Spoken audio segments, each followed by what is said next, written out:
It is more precious than diamonds or rubies. The old miser said to his sons, "Get money. Get it honestly if you can, but get money." This advice was not only atrociously wicked, but it was the very essence of stupidity. It was much as to say, if you find it difficult to obtain money honestly, you can easily get it dishonestly. Get it in that way, poor fool. Not to know that the most difficult thing in life is to make money dishonestly. Not to know that our prisons are full of men who attempted to follow this advice. Not to understand that no man can be dishonest without soon being found out, and that when his lack of principle is discovered, nearly every avenue to success is closed against him forever. The public very properly shun all whose integrity is doubted. No matter how polite and pleasant and accommodating a man may be, none of us dare to deal with him if we suspect false weights and measures. Strict honesty not only lies at the foundation of all success in life, financially, but in every other respect. Uncompromising integrity of character is invaluable. It secures to its possessor a peace and joy which cannot be attained without it, which no amount of money or houses and lands can purchase. A man who is known to be strictly honest may be ever so poor, but he has the purses of all the community at his disposal. For all know that if he promises to return what he borrows, he will never disappoint them.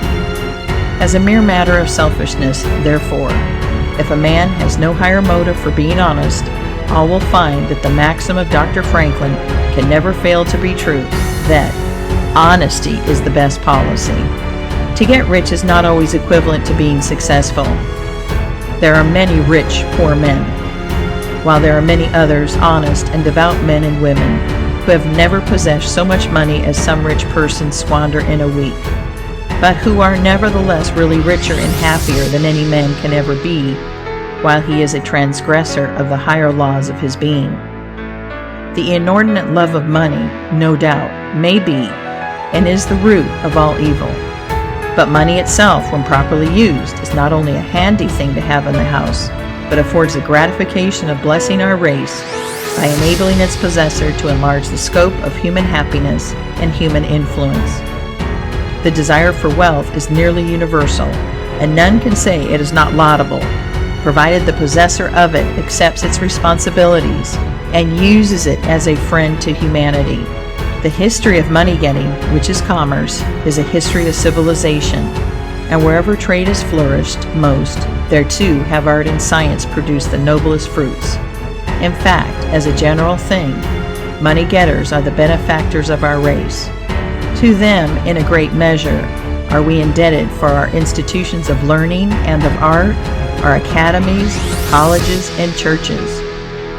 It is no argument against the desire for, or the possession of wealth, to say that there are sometimes misers who hoard money only for the sake of hoarding, and who have had no higher aspiration than to grasp everything which comes within their reach. As we have sometimes hypocrites in religion and demagogues in politics, so there are occasionally misers among money-getters. These, however, are only exceptions to the general rule. But when in this country we find such a nuisance and stumbling block as a miser, we remember with gratitude that in America we have no laws of primogeniture, and that in the due course of nature the time will come when the hoarded dust will be scattered for the benefit of mankind. To all men and women, therefore, do I conscientiously say, make money honestly and not otherwise. For Shakespeare has truly said, he that wants money, means, and content is without 3 good friends.